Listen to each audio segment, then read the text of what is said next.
Hey, hi everyone, this is Mayank Kothari, and in this video we are going to discuss about the differences between the open-ended mutual fund and close-ended mutual fund. Open-ended mutual funds और close-ended mutual fund. Close-ended mutual funds आपके normally exchange पे trade होते हैं.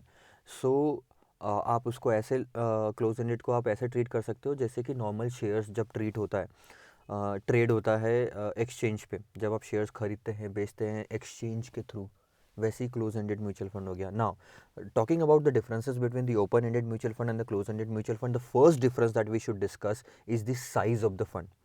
जो outstanding units होते हैं mutual fund के, open ended mutual funds के यूनिट्स फ्लेक्सिबल होते हैं, जबकि क्लोज एंडेड म्यूचुअल फंड के यूनिट फिक्स होते हैं. ओपन एंडेड म्यूचुअल फंड के यूनिट्स आप कभी भी किसी भी दिन खरीद सकते हैं, जबकि क्लोज एंडेड म्यूचुअल फंड में ऐसा नहीं है. एक फिक्स टाइम इंटरवल होता है, तभी आप सिर्फ खरीद सकते हैं. अदरवाइज ओवर टाइम जाने के बाद में you can not by the units of close ended mutual funds. So size जो होता है total open ended mutual fund का फ्लेक्सिबल होता है, क्लोज एंडेड म्यूचुअल फंड का फिक्स्ड होता है.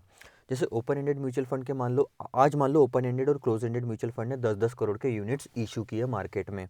ठीक है, तो ऑब्वियसली मैंने जैसे बोला कि एक टाइम के बाद में आप क्लोज एंडेड म्यूचुअल फंड के यूनिट्स नहीं खरीद सकते, लेकिन ओपन एंडेड म्यूचुअल फंड के यूनिट्स खरीद सकते हैं. तो मान लो कि 10 दिन बाद में जाके अगर कोई वापस ओपन एंडेड म्यूचुअल फंड के यूनिट्स खरीदने के लिए ऑर्डर प्लेस करता है 1 करोड़ यूनिट्स, तो उसके बाद में वहाँ से आगे ओपन एंडेड म्यूचुअल फंड के आउटस्टैंडिंग यूनिट्स दिखेंगे 11 करोड़, जबकि क्लोज एंडेड के रहेंगे सिर्फ 10 ही करोड़.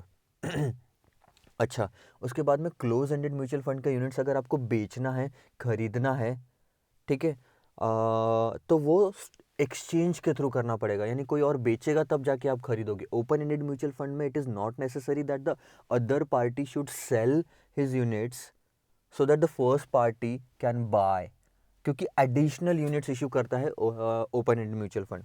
सो this was the first thing about the size of the mutual fund, open ended flexible, close ended fixed.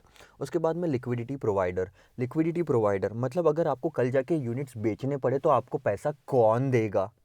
अच्छा, ओपन एंडेड म्यूचुअल फंड में खुद म्यूचुअल फंड आपको लिक्विडिटी प्रोवाइड करवाता है, जबकि क्लोज एंडेड म्यूचुअल फंड क्योंकि स्टॉक एक्सचेंज पे trade होते हैं तो एक्सचेंज लिक्विडिटी प्रोवाइड कराएगा. तो कल जाके अगर आप यूनिट्स बेचोगे तो एक्सचेंज के थ्रू ये सारी प्रोसीजर होगी and you will get the money, not directly with the funds.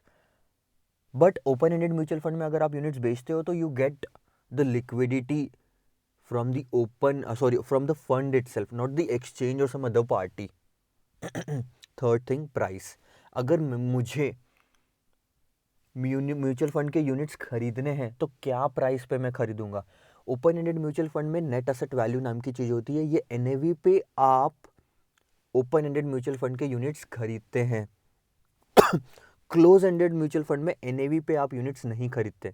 NAV उसकी भी आएगी लेकिन उस पे परचेस या सेल नहीं होगा, क्योंकि क्लोज एंडेड म्यूचुअल फंड के यूनिट्स स्टॉक एक्सचेंज पे ट्रेडेड है, तो you will have to buy that unit at the current या prevailing price which can be at a premium to the NAV और at a discount to the NAV. जो भी share, जैसे shares की market में price कैसे continuously change होती रहती है, वैसी क्लोज एंडेड म्यूचुअल फंड की प्राइस, जो क्लोज एंडेड म्यूचुअल फंड के यूनिट्स की प्राइस चेंज होती रहती है और वो प्राइस पे आपको क्लोज एंडेड म्यूचुअल फंड के यूनिट्स मिलेंगे, जबकि ओपन एंडेड म्यूचुअल फंड में तो एनएवी पे ही काम हो जाएगा.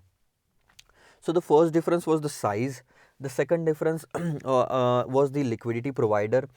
थर्ड डिफरेंस था आपका कि कौन से प्राइस पे आप खरीदेंगे. Fourth difference is the availability. अगर आपको म्यूचुअल फंड का यूनिट चाहिए तो ये कहाँ मिलेंगे. ओपन एंडेड म्यूचुअल फंड में म्यूचुअल फंड खुद आपको यूनिट्स बेचेगा. So the availability is the fund itself. Whereas in the close-ended mutual fund, stock exchange जहाँ पे क्लोज-एंडेड म्यूचुअल फंड के यूनिट्स ट्रेड हो रहे हैं, वहाँ से आपको ये यूनिट्स अवेलेबल होंगे क्लोज-एंडेड म्यूचुअल फंड्स के. तो ये इतनी सारी चीज़ें हो गई. उसके बाद में अगर आप ले लो तो इंट्राडे ट्रेडिंग की बात करते हैं. The fifth difference is the intraday trading. क्या मैं, जैसे शेयर्स में होता है ना, जैसे आप किसी कंपनी के शेयर्स खरीदते हो तो आप इंट्राडे ट्रेडिंग कर सकते हो, तो क्या म्यूचुअल फंड के यूनिट्स में भी इंट्राडे ट्रेडिंग पॉसिबल है. Open ended mutual fund stock exchange पे ट्रेडेड नहीं है, इसीलिए इसमें कोई इंट्राडे ट्रेडिंग पॉसिबल नहीं. जबकि क्लोज एंडेड म्यूचुअल फंड में इंट्राडे ट्रेडिंग पॉसिबल है, क्योंकि कंटिन्यूसली प्राइस चेंज होती रहती है। ओपन एंडेड म्यूचुअल फंड में एक ही एनएवी एक ही दिन की आती है एक दिन की सिर्फ एक ही एनएवी आती है, जबकि क्लोज एंडेड म्यूचुअल फंड में एनएवी तो आएगी एक दिन की, लेकिन जो प्राइस रहेगी वो कंटिन्यूसली चेंज होती रहेगी, जिस पे खरीदा या बेचा जा सकता है।